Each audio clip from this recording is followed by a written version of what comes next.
Hello बच्चों, welcome to my channel exam buddy और मैं हूँ आपकी एग्ज़ाम वाली फ्रेंड। तो जैसा कि आपका मैथ्स का और इंग्लिश का एग्ज़ाम ओवर हो चुका है और अब बारी है आपके साइंस के एग्ज़ाम की। मैंने लेसन नंबर 1 और 2 की ऑलरेडी वीडियो डाल रखी है। अगर अभी तक आपने चेक नहीं किया है तो देन प्लीज़ उसको चेक करिए जाके। एंड अब हम आ जाते हैं हमारे बायो के first chapter that is life processes, जो कि वेरी वेरी इंपॉर्टेंट चैप्टर है। तो आपको इसको बहुत ही अच्छे से समझना भी है और साथ में सारा लर्न करके भी जाना है। इस चैप्टर में हम इम्पॉर्टेंट प्रोसेसेस पढ़ेंगे जो लाइफ के लिए ज़रूरी हैं। तो फर्स्ट क्वेश्चन तो आपको यही आता है कि why do we need these processes. तो आपको पता है कि आप लिविंग थिंग होने की कुछ कैरेक्टरिस्टिक्स हैं, जैसे मूवमेंट होगा, आपका रेस्पिरेशन हो गया, ठीक है, आपका क्या होगा, फूड से रिलेटेड हो गए कुछ प्रोसेस, जैसे न्यूट्रिशन हो गया आपका, या टाइप कौन से टाइप से आप न्यूट्रिशन ले रहे हो, और आपका क्या हो गया, रिप्रोडक्शन हो गया, एक्सक्रीशन हो गया। मतलब ये सारे इंपॉर्टेंट पॉइंट हैं अगर आप लिविंग है तो। अब हमें क्या करना है, इस चैप्टर में ना डिटेल में आपको इन्हीं सब टॉपिक्स के बारे में पढ़ना है, जिसमें से फर्स्ट वन है आपका न्यूट्रिशन। न्यूट्रिशन एक ऐसी प्रोसेस है जिससे हम न्यूट्रिएंट को यूज कर कर एनर्जी में कन्वर्ट कर सकते हैं, ठीक है। तो न्यूट्रिशन का मतलब क्या हो गया, nutrition is the process in which we take nutrient and convert them into energy. तो आपको पता है न्यूट्रिशन के टाइप्स कितने टाइप के होते हैं, ऑटोट्रॉफिक और हीटरोट्रॉफिक। ऑटोट्रॉफिक वो जो अपना खाना खुद बनाते हैं, जैसे कि ग्रीन प्लांट। और ग्रीन प्लांट किस प्रोसेस से बनाते हैं, आपका फोटोसिंथेसिस। फोटोसिंथेसिस की जो ये इक्वेशन है, ये अपने आप में ही कंप्लीट है और आपको बता रही है कि आप एटमॉस्फेयर में प्रेजेंट कार्बन डाइऑक्साइड, वाटर और लाइट को यूज करते हो, ग्लूकोज में कन्वर्ट करते हो, जो कि बाद में प्लांट्स के अंदर स्टार्च की फॉर्म में स्टोर होता है और हमें बाय प्रोडक्ट में मिलती है ऑक्सीजन, जो कि हमारे लिए यूजफुल है। ठीक है, आपसे क्वेश्चन पूछा जाता है क्या विदाउट सनलाइट पॉसिबल है, जी नहीं, वाटर के बिना बिल्कुल नहीं। वो पूछते हैं आपसे एसेंशियल थिंग्स बताइए फोटोसिंथेसिस के लिए, तो आप क्या क्या बताओगे, carbon dioxide, water and sunlight, okay. And one more thing, chlorophyll. Chlorophyll के बिना बिल्कुल भी ये पॉसिबल नहीं है। क्लोरोफिल क्या होता है, ग्रीन कलर का पिगमेंट जो क्लोरोप्लास्ट के अंदर होता है, ओके। इसीलिए हम जब बोलते हैं ऑटोट्रॉफिक तो उसके एग्जाम्पल में हम ग्रीन प्लांट जरूर बोलते हैं। नाउ बात करते हैं हीट्रोट्रॉफिक। अब हीट्रो में भी 3 टाइप्स के होते हैं, आपको पता है, पैरासाइटिक, ठीक है, सैप्रोफाइटिक, एंड आपका कौन सा होगा, होलोजॉइक। अब इस होलोजॉइक के अंदर ह्यूमन बींग भी आते हैं और इसमें आपको पता है 5 स्टेप्स होते हैं, इंजेशन, ठीक है, डाइजेशन, एसिमिलेशन, ठीक है, एब्जॉर्प्शन, और आपका एक्सक्रीशन। चाहे ये पैरामीजियम के लिए पूछा जाए, अमीबा के लिए पूछा जाए, या आपका ह्यूमन के लिए। मैं शॉर्ट में लिख रही हूँ। मेरा अगर मैं चाहूँ तो मैं आपको 3 आवर्स में पूरा चैप्टर फुल्ली डिटेल में समझा सकती हूँ, बट मेरा पर्पस ये बिल्कुल भी नहीं है।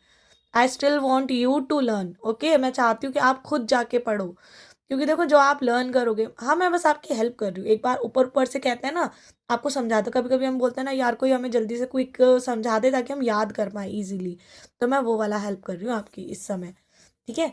और जो स्टूडेंट अभी 9th क्लास में है वो रेडी रहिए, उनको फुल चैप्टर मतलब पूरी प्रॉपर तरीके से स्टार्ट हो जाएगा आपका थोड़े ही दिनों में, ठीक है। तो प्लीज़ चैनल के साथ रहिए। तो हम बात कर रहे थे हेट्रोट्रॉफिक की। हेट्रोट्रॉफिक वो होते हैं जो दूसरों पर डिपेंड करते हैं, जैसे पैरासाइटिक हो गया आपका। पैरासाइटिक क्या होते हैं, जो दूसरों से खाना लेते हैं बट लिविंग थिंग से खाना लेते हैं, ठीक है। सैप्रोफाइट्स कौन हो गए, जो डेड से खाना लेते हैं, जैसे ब्रेड माउल्ट्स वगैरह, जो खराब हो गया, सड़ गया, गल गया। और पैरासाइटिक क्या है, जैसे आपका मॉस्किटोज हो गया, लीस हो गया, ठीक है, ये सब चीज़ें हो गई। हॉलोजॉइक क्या होगा, जो पूरा डाइजेशन का 5 स्टेप फॉलो करे, जैसे हम खुद ह्यूमन बींग खुद है। इंजेशन में क्या होता है, खाने को मुंह तक लेके आते हैं। डाइजेशन में क्या होता है, खाना पूरा स्मॉल पार्टिकल्स में ब्रेक डाउन होता है। सिमुलेशन में उसको यूज़ किया जाता है। एब्जॉर्प्शन में ब्लड में मिल जाता है। और लास्ट में एक्सक्रीशन में वेस्ट प्रोडक्ट बाहर आ जाते हैं। आपको इसको डाइजेशन को बहुत डिटेल में कर लेना है। डाइजेशन का आपका पूरा वो जो स्टार्टिंग है, आपका पूरा डायग्राम है, वो पूरा डायग्राम आपको याद रखना है, उसके स्टेप याद रखने हैं। आपका डाइजेशन क्वेश्चन आता है कई बार कि डाइजेशन स्टार्ट कहाँ से होता है, तो बच्चों को लगता है पेट से, बट स्टार्ट हो जाता है माउथ से। आपको पता है माउथ के अंदर सलाइवरी ग्लैंड होता है, जो सलाइवरी एमाइलेसिस नाम का एक एंजाइम प्रोड्यूस करता है, जो कि क्या करता है, जो हमारा कार्बोहाइड्रेट्स है उसको स्मॉल मॉलिक्यूल्स में ब्रेक करता है, ठीक है। तो आपको ना ऐसे करके एक-एक डायग्राम याद करना है, एक-एक चीज़ याद रखनी है कि माउथ में क्या हुआ, माउथ के बाद वो आपका ईसोफेगस के थ्रू कहाँ जाएगा, स्टमक में। स्टमक में आपको पता है 3 चीज़ें होती हैं, बाइल जूस होता है, म्यूकस होता है और एचसीएल, सॉरी बाइल बोल रही हूँ। आपका कौन होता है, पेप्सिन होता है और आपका म्यूकस होता है और साथ में क्या होता है, एचसीएल होता है। ये एचसीएल क्या करता है, खाने में जो भी आपके बैक्टीरियाज वगैरह चले जाते हैं उनको बर्न करता है और साथ में फूड को एसिडिक बना देता है। और पेप्सिन क्या करता है, प्रोटीन को ब्रेक डाउन करता है। साथ में म्यूकस क्या करता है, आपकी स्टमक की लेयर को बचा के रखता है एचसीएल से। इसके बाद वो खाना कहाँ जाता है आपका, सीधे स्मॉल इंटेस्टाइन में, जहाँ पर उसको बाइल कहाँ से मिलता है, लीवर से और पैनक्रियास से पैनक्रिएटिक जूस, जिनका सबका अपना अपना काम है। और फिर लास्ट में वो जाता है लार्ज इंटेस्टाइन में, जहाँ पे वो वाटर एब्जॉर्ब होता है और लास्ट में जाता है वो एनएस के थ्रू वेस्ट। ठीक है, आपको डाइजेशन भी मैंने एक बार लाइटली समझा दिया, इसको पूरा डिटेल में पूरा जो उसका प्रोसेस है स्टार्टिंग से लेके एंड तक वो करेंगे आप। तो हिस्टोट्रॉफिक में आपका ये सब आ गया, आपका डाइजेशन हो गया। इसके बाद आपका आता है रेस्पिरेशन। अब इस रेस्पिरेशन के प्रोसेस में और ब्रीदिंग में बच्चों को कन्फ्यूज़न होती है। ब्रीदिंग खाली इनटेक और मतलब क्या होता है, एक्सेल और इनहेल करना ऑक्सीजन को, ठीक है। लेकिन रेस्पिरेशन क्या होता है, वो जो ऑक्सीजन हमने ली है अंदर उसको यूज़ करना, और यूज़ किस फॉर्म में करना, जो फूड आपने लिया उसको ब्रेक डाउन करना एनर्जी में, इसको बोलते हैं रेस्पिरेशन। अब ये आपका 2 टाइप का होता है, एरोबिक और एनारोबिक। एरोबिक में ऑक्सीजन की अमाउंट यूज़ होती है और एनारोबिक में नहीं होती है। तो जब कभी हम बहुत ज़्यादा फिजिकल एक्टिविटीज़ करते हैं, जैसे कि रनिंग वगैरह करते हैं, तो हमें ऐसा लगता है ना कि भाई अब हमारे पैर जाने वाले हैं, है ना। तो वो इसी वजह से होता है, क्योंकि एनारोबिक रेस्पिरेशन होती है, उस समय हमारी मसल्स में और ऑक्सीजन की कमी हो जाती है। तो इसीलिए हम क्या बोलते हैं, जोर जोर से सांस लो, ठीक है। उससे क्या होता है, बॉडी में ऑक्सीजन की अमाउंट बढ़ती है। उसके बाद आता है ट्रांसपोर्टेशन। ट्रांसपोर्टेशन एनिमल्स में आपको पढ़ना पड़ेगा पूरा ब्लड सर्कुलेशन की, ब्लड कैसे कैसे करता है, जिसके लिए आ गया आपका हार्ट। अभी एक्सप्लेन करती हूँ।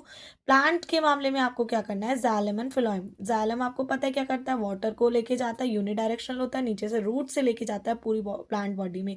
और फ्लोएम क्या करता है, आपका फूड और न्यूट्रिशन को लेके जाता है, एंड मल्टी डायरेक्शनल होता है, ऊपर से नीचे भी लेके आता है, क्योंकि लीव्स तो आपकी हर जगह होती हैं, ठीक है। तो ज़्यादा इसमें बहुत ज़्यादा डिटेल में नहीं है, प्लीज़ एक बार आप ब्लड के सारे पढ़ लेना। आपको पता ही है ब्लड के कंटेन करता है 4 चीज़ों को, प्लेटलेट्स, प्लाज्मा, आरबीसी और डब्ल्यूबीसी। इनके काम क्या है, प्लेटलेट्स की वजह से आपका क्या होता है, कोगुलेशन ऑफ ब्लड होता है। मतलब जब कभी आपका चोट वोट लग जाती है ना, तो उसके बाद तुरंत बाद आप देखते हो कि स्किन पर एक लेयर सी जम जाती है, वो उसी की वजह से होती है। इसीलिए डेंगू वगैरह में जब हमारी प्लेटलेट्स कम हो जाती हैं तो रिस्क हो जाता है इंटरनल ब्लीडिंग का, ठीक है। और उसके बाद क्या, डब्ल्यूबीसी आपका क्या है, डब्ल्यूबीसी आपका सोल्जर है, जो कि आपकी बॉडी को फॉरेन एलिमेंट से बचा के रखता है। ब्लड में कुछ भी अलग सा आएगा तो वो उसको किल कर देता है।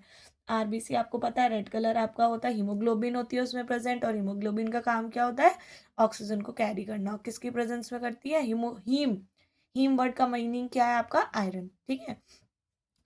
और आपका इसके साथ क्या हो गया, ये प्लाज्मा क्या करता है, लिक्विड बनाता है, लिक्विड फॉर्म जो है ना ब्लड की, वो इसको बनाता है। इसके बाद आपने ट्रांसपोर्टेशन पढ़ लिया है। अब आपको बात करते हैं हार्ट की। देखो वेरी वेरी इंपॉर्टेंट, एक last to last year 5 marks का क्वेश्चन आया था, जस्ट लिखा हुआ था, write and explain the structure of heart. आपको एक डायग्राम बना, मैंने बहुत ही अच्छा बना रखा है कह सकती हूँ, क्योंकि देखो मेरी ड्राइंग थोड़ी ज़्यादा अच्छी है है ना। तो इतनी अच्छी ड्राइंग आप नहीं बना सकते पेपर में, तो थोड़ी कम अच्छी ड्राइंग बनाना और उसकी प्रैक्टिस भी कर लेना, ठीक है। मेरी ड्राइंग मत कॉपी कर देना, वरना पता चल जाएगा उनको, ठीक है। आपको करना चलो जोक्स अपार्ट, आ जाते हैं यहाँ पर। ये आपके लंग्स है, ठीक है, मान के चलो भाई, देखो मैथ्स वाले ना तो मैं कुछ भी मान लेती हूँ। तो ये आपके लंग्स हैं। अब इन लंग्स के साथ क्या जुड़ा हुआ है, आपका हार्ट, और हार्ट से जुड़ी हुई है बॉडी। होता क्या है, देखो 2 चीज़ें होती है, एक होती है वेन, एक होती है आर्टरी। जो वेन होती है उसका काम क्या होता है, डीऑक्सीजनेटेड चीज़ों को लेके जाना। और चीज़ों का मतलब क्या, ब्लड जिसके अंदर ऑक्सीजन नहीं है उसको लेके जाना। लेकिन अगर उसके नाम के आगे लग जाए पल्मोनरी, तो उल्टा काम करती है वो। मतलब लेके क्या जाना चाहिए था इसको, डीऑक्सीजनेटेड ब्लड, लेकिन लेके किसको जाएगी, ऑक्सीजनेटेड। यहाँ बात करते हैं आर्टरी की, और ये क्या करती है, ऑक्सीजनेटेड लेके जाती है। बट पल्मोनरी लिखा है तो समझ जाओ उल्टा काम कर रही है, ठीक है। ये कुछ हट के काम करने वाले लोग हैं। और इन दोनों की सहेली होती है जो इनको बीच में रखती है, उसका नाम मुझे जरा कमेंट में बताना कि वेन और आर्टरी को जोड़ के कौन रखता है। सी से उसका नाम है, मैं बता दे रही हूँ, जो तुम सोच रहे हो वो नहीं है, ठीक है, अच्छा सोचो तो अब हम आते हैं कि जब हमारे लंग्स के पास ऑक्सीजन आती है, भाई अभी अभी रेस्पिरेशन करा हुआ है ना, तुमने सांस ली हुई है, वो सांस आएगी लंग्स के पास और ये लंग्स क्या करेगा, लेफ्ट एट्रियम, देखो हमारा जो हार्ट है वो 4 चैम्बर में डिवाइडेड है, नहीं समझ में आ रहा, सीधे से समझो, जो हमारा दिल है उसके 4 टुकड़े करके भेजा गया उसको। जो तुम बोलते हो ना बात बात पे दिल के टुकड़े हो गए, कुछ नहीं होता ऐसा, ठीक है। दिल का काम सोचना नहीं है, वो दिमाग का काम है जो भी है, ठीक है। तो आ जाओ दिल पर। तो 4 चैम्बर्ड है, 4 चैम्बर्ड का मतलब क्या है, चारों को अलग अलग काम दिया हुआ है। अब देखो भैया, ऑक्सीजन वाला ब्लड आया हमारे लंग्स के पास, ऑक्सीजन आई लंग्स के पास, लंग्स ने उसको ब्लड में मिलाया और किसके पास भेज दिया, लेफ्ट। सबसे पहले जाता है हमारा लेफ्ट, इसीलिए हमारा दिल लेफ्ट में ही है, ठीक है। लेफ्ट की तरफ जा रहा है आपका, लेफ्ट में गया, अब इसके पास होती है वॉल्व और उस वॉल्व से जाता है हमारे लेफ्ट वेंट्रिकल में। यहाँ होती है एक दीवार, जिस दीवार के आर पार कुछ भी नहीं होता है, ठीक है, सेक्शन होते हैं, सेप्टम बोलते हैं जिसको। ये क्या करती है, दोनों चैम्बर्स को अलग रखती है। अब क्यों अलग रखती है, एक तरफ है ऑक्सीजनेटेड ब्लड और एक तरफ है आपका डीऑक्सीजनेटेड, तो दोनों मिल गए तो दिक्कत हो जाएगी, इसीलिए बीच में होती है आपकी एक दीवार और ये आपस में वॉल्व काम करते हैं, ठीक है। तो आपका ये वॉल्व यहाँ पर होता है, ये क्या करता है, जैसे ही आपने ऊपर से ऑक्सीजन वाला ब्लड दिया, ये क्या करता है, कंप्रेस करता है और सारा ब्लड किस में डाल देता है, नीचे वाली वेंट्रिकल में। इसी तरीके से ये वेंट्रिकल में जाएगा, ठीक है। अब ये यहाँ से क्या जाता है, ऑर्टा के थ्रू, ऑर्टा के थ्रू जो ऑक्सीजनेटेड वाला ब्लड है वो जाता है हमारी बॉडी में, ये थोड़ा नीचे को करना चाहिए था, ऊपर से यहाँ आता है, यहाँ से यहाँ जाता है, इस वाले चैम्बर से फिर ये जाता है ऑर्टा के थ्रू सारे बॉडी पार्ट्स में, सारे बॉडी पार्ट से जब ये ले लेता है अपना, दे देता है ऑक्सीजन, तो वो लोग इसे रिटर्न में देते हैं कार्बन डाइऑक्साइड, जिसकी वजह से ब्लड बन जाता है डीऑक्सीजनेटेड।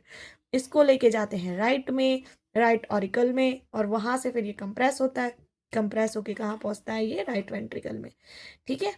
जब ये डीऑक्सीजनेटेड वाला ऊपर जाता है तो पल्मोनरी आर्टरी क्या करती है, फिर से बोलती है लंग्स को ये लो, ठीक है। ये कुल मिला के आपका लंग्स का, देखो सिंपल सा याद रखो, ऑक्सीजन आई, लेफ्ट में गई, नीचे गई, यहाँ से बॉडी में गई, बॉडी से राइट में गई, लेफ्ट में गई, फिर ऊपर गई, ठीक है। सिंपल सा आपको हार्ट का डायग्राम याद रखना है। हार्ट के बाद आपको एक्सक्रीशन, और एक्सक्रीशन में भैया है किडनी, किडनी को जो उसका नेफ्रॉन का ऐसा डायग्राम है ना थोड़ा सा, उसको बहुत अच्छे से करके जाना। और इस चैप्टर की सारी डेफिनेशन और चैप्टर के अंदर है क्या वो मैंने आपको एक्सप्लेन कर दिया है। स्टिल याद आपको करना है भैया इन सब की डेफिनेशन, क्या होता है एरोबिक रेस्पिरेशन, सैप्रोफाइट्स कौन होते हैं, सैप्रोफाइटिक रेस्पिरेशन क्या होता है, सॉरी क्या बोल रही हूँ मैं, सैप्रोफाइटिक न्यूट्रिशन क्या होता है, ठीक है। तो आपका मन लग चुका है और चैप्टर बहुत अच्छे से समझ में आ चुका है। कुछ नहीं आया पर्टिकुलर, कमेंट करो, मैं बताऊंगी। शेयर करो अपने दोस्तों के साथ जो बेचारे पढ़ नहीं रहे हैं, क्योंकि देखो मैथ्स में उन्होंने कुछ ना कुछ अच्छा कर ही दिया, अब बारी है साइंस की, हो सकता है उसमें भी कुछ अच्छा कर दें। चलो बाकी मिलते हैं नेक्स्ट वीडियो में, बाय।